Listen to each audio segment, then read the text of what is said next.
الشهيد محمد إبراهيم شم أمين.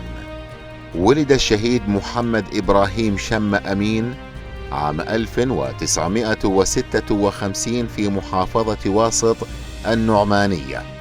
أكمل دراسته الابتدائية والمتوسطة، وكان قبل اعتقاله طالبا في إعدادية الصناعة، وتم إلقاء القبض عليه من قبل المنظمات القمعية للنظام البائد عام 1981 بتهمة انتمائه لحزب الدعوة الإسلامية. أعدم الشهيد محمد إبراهيم شم أمين في عام 1983.